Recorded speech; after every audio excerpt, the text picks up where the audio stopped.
Hi there, it's Councillor Glen and my dog Roscoe. At the end of a week, it's Friday, May the 1st. It's May already. A couple things I wanted to mention. First of all, a big thank you to Dr. Etches. She appeared on our webinar today, and we spent about an hour taking questions from Stittsville residents on anything you can imagine about COVID-19, and really appreciate Dr. Etches taking the time out of her very busy schedule to talk directly to us and to people in Stittsville.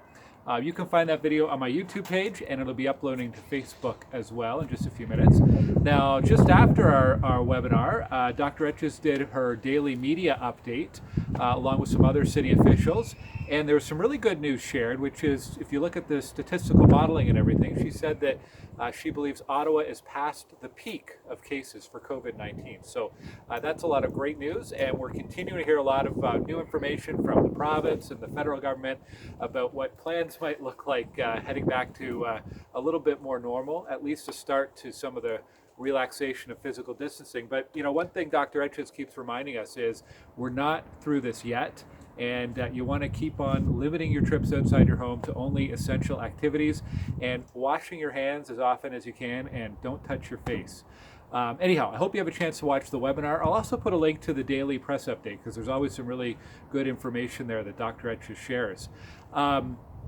Lots going on here in the ward. I'll have some more information next week, but here in Stittsville, we're putting together a virtual public meeting to tell you about some plans for some road safety measures along Fringewood. So for those of you who live in Fringewood and Granite Ridge, you'll know that there was some upgrades made to widen the shoulders and repave the road last summer. Well, in the next little bit, we're going to be hopefully adding some more some little speed humps and some more traffic calming to make sure that that street is safer for pedestrians to use. So we're going to do a virtual meeting to share some of that information, and hopefully in the next week or so we'll have the details there. We also got a heads up about a couple new development applications that are going to be coming in, one on Maple Grove and one over in the Fringewood area. So next week we'll be sharing that on my website, so you can check that out.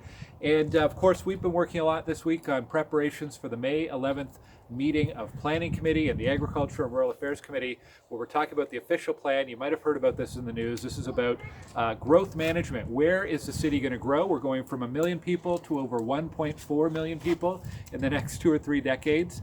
And we've got to figure out where all those people are going to live and work and play and go to school. So we've got some really important decisions coming up on May 11th and lots to sink our teeth into. And I'll have more about that next week as well. Before I wrap up, I want to say a big thank you to my team in the office, to Amélie, to Gabby, to Chelsea, and to Veronique. They've been working really hard behind the scenes. We've been probably busier than ever, answering phone calls, answering emails, getting back to everybody, trying to answer your questions about whether it's about COVID and physical distancing or anything else that you're wondering about in the community. They do such a great job day in and day out, so I want to say thanks to them, and thanks to you for tuning in. And remember, this weekend, get out and get some exercise. If you're feeling good, get outside. It's going to be great weather for walking or for cycling. And remember to just be kind to your neighbors and look out for people in the community. And hope you have a great weekend, and I'll talk to you on Monday. Take care. Bye.